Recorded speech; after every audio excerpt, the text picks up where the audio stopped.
Morning didn't feel like morning anymore. The sun rose, but it felt like background light, something the world did out of habit. Ada dressed in silence, her movements precise, controlled, as if any emotional slip might crack her open. She left her apartment with a notebook in her bag this time, not for work, but for evidence. Not proof for others, proof for herself. On the bus ride, she replayed details in her mind. The altered documents, the subtle shifts in tone, the way she had started apologizing for things she didn't remember doing. One fact stayed lodged in her chest like a thorn. The sabotage wasn't random, it was curated by someone who understood her patterns, by someone who had watched closely enough to mirror her precision. As she stepped off the bus and crossed the plaza toward her office building, she slowed. People stood near the entrance in small groups, talking in hushed tones. A few looked up when she passed, quick, instinctive glances before returning to conversation. Ada didn't break stride, but her heart did a quiet tremor. Inside, she logged in as usual, no errors this time. The routine felt almost mocking. She opened her inbox. A new message waited in bold. Subject: request for comments on audit findings. Her stomach tightened. The email invited her to provide context for the altered route files and copied 3 supervisors, not as an accusation, but as if preparing a paper trail. It wasn't a confrontation. It was the opening statement of one. Ada clicked Mark Unread, closed the notification, and exhaled slowly. Then, without hesitation, she opened the system logs she had requested earlier. She traced timestamps, checked login IPs, mapped document revision patterns. For every line that made sense, another line pointed nowhere, like someone had edited her work from inside a shadow of her own credentials. It was careful, too careful. Someone wanted to be found only after the damage was irreversible. She leaned back, staring at the screen, eyes narrow. She didn't panic this time, she observed. Then she began documenting patterns in her notebook, dates, times, behaviors, and boxed them in neat handwriting. A detective might have called it evidence. A poet might have called it erosion. Ada called it reality. Across town, Tara pushed open the glass doors of a co-working studio, greeted by a barista who already knew her order. She wore gold today, something subtle but deliberate. Attention wasn't requested, it was assumed. She sat down, opened her laptop, and stared at a blank page of notes. It wasn't sabotage she was planning, it was intervention. At least that's how she framed it. Her mentor's latest video played in another tab. He spoke calmly, like someone delivering truth with surgical precision. We help people evolve by removing illusions. Those who resist change cling to safety, and safety must be challenged. Tara paused the video and whispered, "Exactly." She opened her messages and scrolled until she found a draft titled, "How to Motivate People Who Fear Their Potential." She read the first line. Sometimes you need to destabilize someone's comfort to reveal who they could be. She hovered over the delete key, then added instead, "Loyalty doesn't mean protecting someone's limitations." Her hand shook slightly as she typed the next sentence. "And love doesn't always look kind." She read the sentence twice. It unsettled her, not because it felt wrong, but because it felt true in a way she didn't want to examine. Work blurred into afternoon. Ada moved through tasks mechanically, conserving emotional energy for the real work after hours. Around 3 o'clock, she refilled her water bottle. At the dispenser, she heard footsteps behind her. "Hey, Ada, can we talk?" Her shoulders stiffened before she turned. It was Nena, someone she trusted, or thought she did. A colleague she'd once mentored, someone familiar and warm. But now her smile was cautious, as if she was approaching someone contagious. Ada forced a nod. "Sure. What's up?" Nena shifted, pushing braids behind her ear. "I heard you're under review for the coastal files. I wanted to check in." Ada blinked slowly. "I'm not under review. There's a clarification process." Nena hesitated, eyes softening like pity was trying to surface. "That's not how people are saying it." A cold breeze passed through Ada, though they stood indoors. "What are people saying?" Nena looked away, choosing words too carefully. "That you rushed the numbers. That maybe you weren't ready for the promotion. That your performance is slipping." Ada stared at her, feeling strangely outside her body, like she was watching a version of herself unravel from a distance. "And you believe that?" Ada asked, voice low. Nena swallowed hard. "I don't want to. That's why I came to you first." Ada nodded, controlled. This conversation wasn't betrayal. It was the warning before one. At home that night, Ada sat on the floor with her laptop open and evidence spread around her like forensic fragments. She wasn't documenting anymore. She was tracing, connecting lines, drawing patterns. Each stroke revealed a truth she wished had stayed fog. One pattern stood out. Edits only occurred after her conversations with Tara, specifically the nights Tara had asked probing questions about her work. Ada closed the notebook slowly, as if sudden movement might change the conclusion. She whispered into the stillness, not as a complaint but as an awakening. This isn't an accident. The room felt smaller, the air heavier, her pulse sharper. She didn't want to suspect Tara, but suspicion had already chosen her. Across the city, Tara sat in bed, laptop closed, knees drawn to her chest. She whispered to herself as though practicing a speech no one had asked for. "I'm not hurting her. I'm helping her change." Her voice cracked, barely audible, even if she hates me for it. Her phone buzzed, an unknown number. She stared at the screen, hesitated, then answered. A voice spoke, calm, purposeful. "Are you ready for the next step?" Tara closed her eyes. She didn't know if she was, but she said yes, and the line disconnected. Ada sat in darkness, listening to the quiet like it was warning her. She didn't fear the truth. She feared what it would demand of her. Morning arrived with a blunt kind of clarity, not soft, not forgiving. Ada woke before the alarm again, eyes open, staring into the ceiling's shadows. She didn't feel tired in her body, only in the space behind her thoughts. She showered, dressed, and left the apartment with a resolve she had not felt before. Today was not about avoiding damage. Today was about measuring it. At the gate of her office building, the security guard waved her through, but this time he didn't meet her eyes. The small shift hit harder than an accusation. Ada walked past without reacting, but her grip tightened around her bag strap. The lobby was louder today. Voices, laughter, coffee machines hissing. Normal life. On the surface, everything moved forward. Underneath, it pulled away from her. She swiped into her office floor and walked to her workstation. A printed memo lay on her desk, placed neatly, not dropped, placed. She sat before reading it. The memo was short.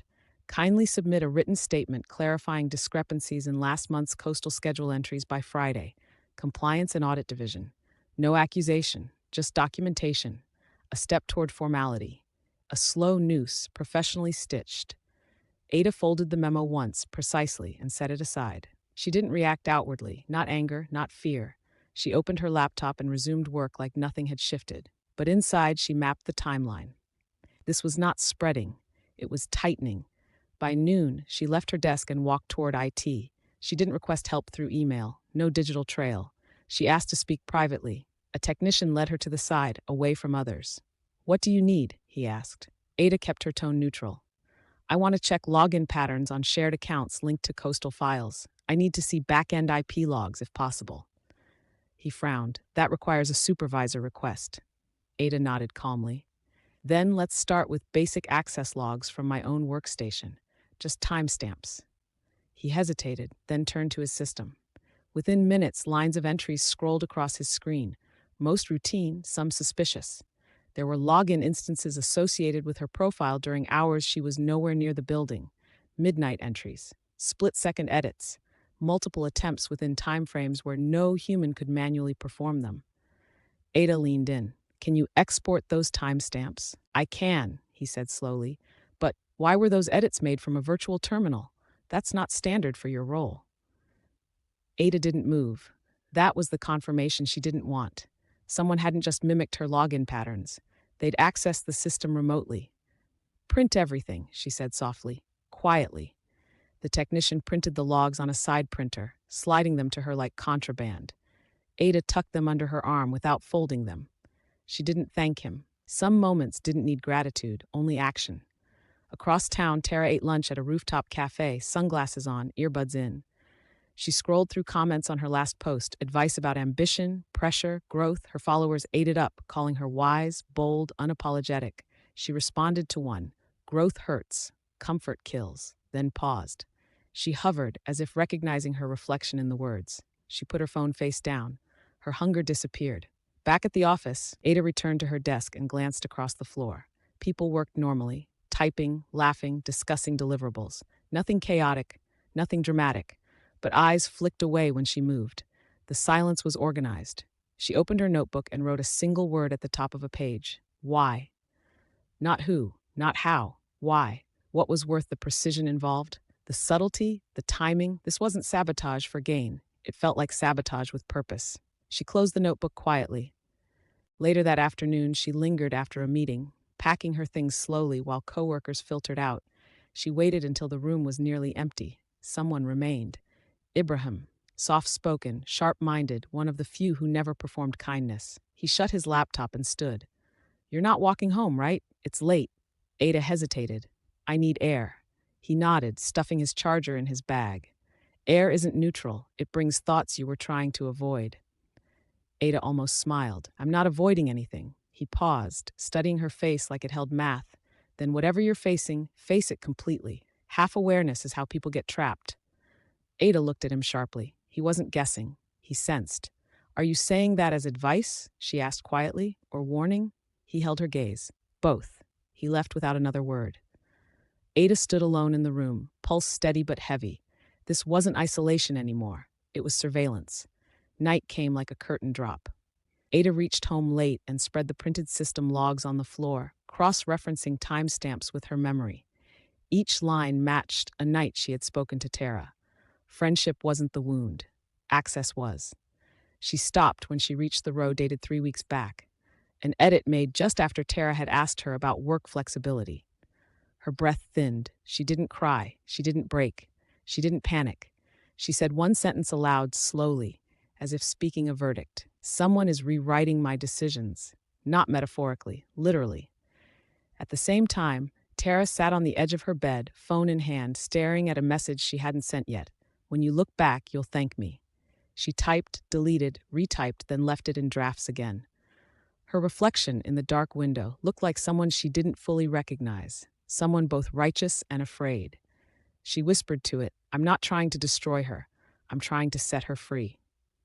But the room didn't believe her, and neither did she. Ada didn't take the bus to work the next morning. She walked, not because she needed the exercise, and not because the route was pleasant. Most of it wound past tired buildings and impatient traffic, but because walking slowed her thoughts to the speed of intention.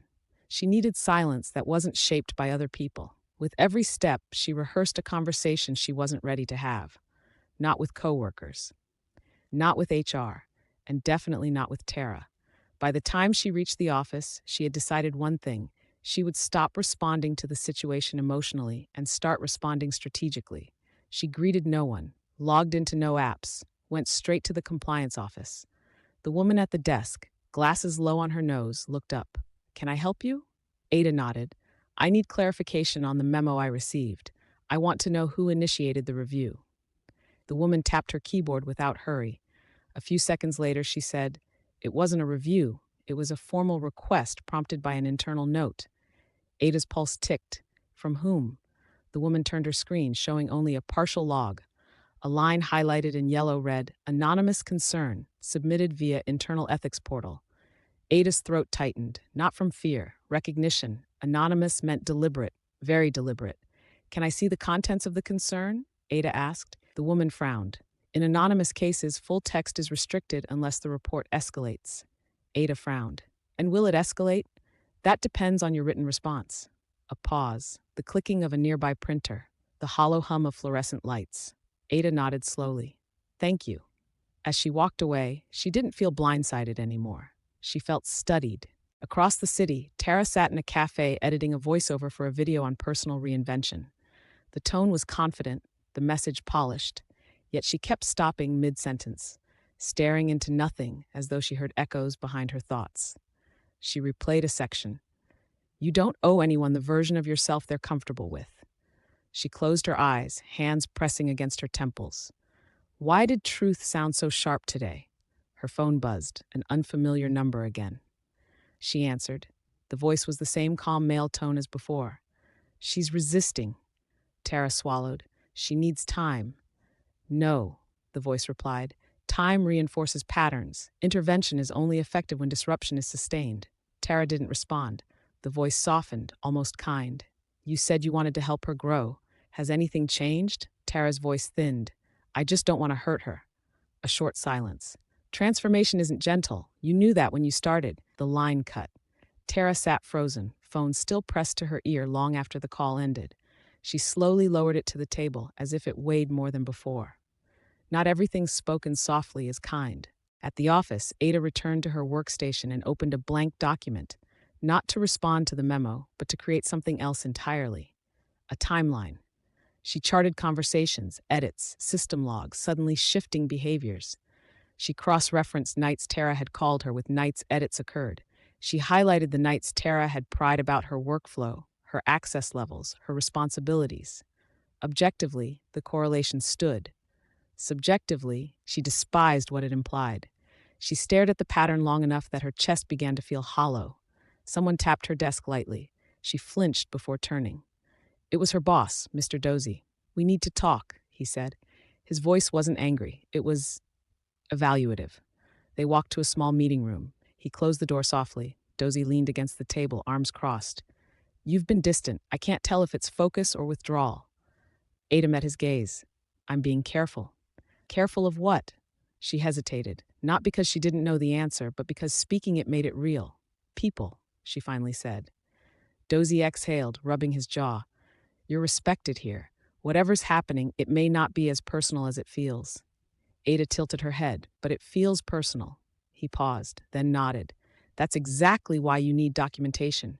Do not react, record." She blinked, surprised by the alignment. He wasn't dismissing her. He was warning her. "And Ada," he added quietly, "don't isolate. That's how people get erased." The word erased hit her like a cold hand closing around her ribs. He left the room. She remained still for a long moment, the silence heavy. That evening, Ada didn't go home. She went to a small park near her apartment, sat on a bench beneath a flickering lamp, and opened her notebook. She wrote a question. What does she want? Not who, not how, why. The pages stayed blank, not because there were no answers, because there were too many. Tara, meanwhile, sat on her bedroom floor, surrounded by sticky notes, notebooks, printouts, phrases highlighted, underlined, circled. Words like fear of nation, disrupt equilibrium, pressure breeds potential. She moved a note aside and stared at a phrase she had written weeks ago. Loyalty means pushing people where they won't push themselves. Her stomach twisted. For the first time, the sentence didn't feel noble. It felt violent.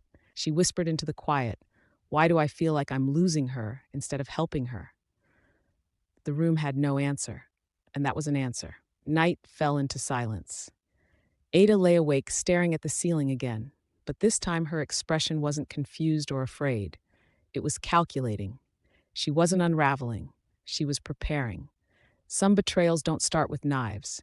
They start with someone believing they know what you need more than you do. And Ada was done being someone's project. The next morning, Ada didn't avoid Tara. She sought her. Not for answers, for alignment. People reveal themselves when they think they're helping. She arrived at the cafe early, earlier than memory told her Tara preferred. Rain clouds hovered but didn't commit, leaving the sky dim and heavy like breath held too long. Ada sat by the window, coffee untouched, posture straight, not defensive, observant. When Tara arrived, she spotted Ada immediately. Her face lit up in a way that would have seemed warm to anyone else. To Ada, it looked like relief layered over strategy. "Ada, you're out early. You look." Tara paused as she sat, eyes narrowing. Focused. Ada folded her hands on the table. "We need to talk." Tara's smile softened, but not naturally. It softened the way someone prepares to guide a conversation onto safer rails. "I've felt that too," Tara said. "Something's been shifting. I think we're both growing and—" Ada cut in gently, not harsh. "Not we." Tara blinked. The interruption wasn't familiar. Ada held her gaze, not accusing, not pleading, simply present. "I need you to stop treating me like someone you're fixing," she said. Tara inhaled slowly. "I'm not fixing you. I'm supporting you." Ada tilted her head. Support doesn't rewrite another person's direction. It follows where they're going. Something flickered behind Tara's eyes. Offense, maybe. Or fear. "You're too comfortable," Tara said quietly. "You don't push yourself. You sit in stability and call it peace." Ada didn't look away. "And you call chaos growth." Tara exhaled through her nose, gaze hardening as though she'd been waiting for permission to say the next line. "If I didn't challenge you, you'd still be where you were a year ago." Ada didn't flinch. And if you challenge me like this again, I won't keep you in my life. The silence after that wasn't emotional, it was surgical. Tara leaned back, jaw tight. You don't mean that. Ada's voice was calm. I do. Because she finally understood the truth. Tara didn't want Ada to grow up. She wanted Ada to grow into her worldview. There's a difference. Work the next day felt different, not softer, not easier, just clearer. Ada carried the printed logs in a sealed envelope, tucked beneath reports for the next logistics review meeting. She wasn't presenting them yet. She was positioning them. At lunch, she sat alone outside, reviewing them again, not to confirm what she already knew, but to observe what she had missed. One timestamp matched a night Tara wasn't even in the city. She had posted pictures from a conference out of town, which meant this wasn't just ideological influence. Someone else was in the equation. Access through Tara was a doorway, not a motive. Ada exhaled slowly, the realization colder than betrayal. Someone was using her loyalty to get to her. The pieces rearranged. The edits weren't meant to ruin her. They were testing how she responded under pressure. A performance review of character, not competence. Who tests character? Someone who benefits from outcomes more than accuracy. Someone with reach. Someone who calls late at night from unknown numbers. Tara, meanwhile, sat in an outdoor lounge, laptop open but untouched. She scrolled through her drafts and deleted whole paragraphs she once believed. Words that tasted like ideology now tasted like manipulation. Break their patterns, create emotional thresholds, collapse comfort zones. She deleted them not out of guilt but clarity. She whispered to herself, if helping her costs her trust, then what am I actually building? Her phone buzzed. Unknown number. Her thumb hovered, then she answered. Before she spoke, the voice said, she's reacting. That means the pressure is working. Tara closed her eyes. No, she's pulling away. That's not growth. The voice didn't hesitate. Distance is a stage in transformation. When she loses her support structures, she'll lean on you again. Stronger, more dependent. Tara opened her eyes sharply. Dependent? That wasn't the language of empowerment. That was control. He continued. You're not losing her, you're breaking her resistance. Tara lowered the phone slowly from her ear without hanging up. The voice kept speaking, muffled now as though coming from underwater. She finally cut the call. For a long moment, she stared at nothing. Someone had convinced her that help and leverage were the same word. She felt sick. She picked up her phone to call Ada. Her thumb hovered. She didn't press dial. Because calls made from guilt don't heal, they demand. She instead typed a message she didn't send. I don't want to be part of whatever this is anymore. That night, Ada stood on her balcony, wind pulling at her hair, the city flickering beneath her like a restless organism. She held the envelope of evidence in one hand, its edges fluttering against her fingers. She wasn't looking at the skyline. She was staring past it, into the shape of a game she never asked to play, but one she now refused to lose. Her voice slipped into the wind, quiet but carved from steel. I'm not prey, and I'm not your project. She slipped the envelope into her bag, not for safety, for detonation. She didn't know who she would expose yet, but she would. Traffic lights below pulsed like a coded warning, red, amber, green, flashing over her face in a rhythm she could almost interpret. She whispered one final line, this ends on my terms. The night held its breath and listened. Before you go, let me ask you something. If someone was watching you this closely, would you even know? Episode 3 digs into that question, and the answers aren't comfortable. Hit subscribe and keep your notifications on, because the moment Ada stops being silent, someone else starts moving.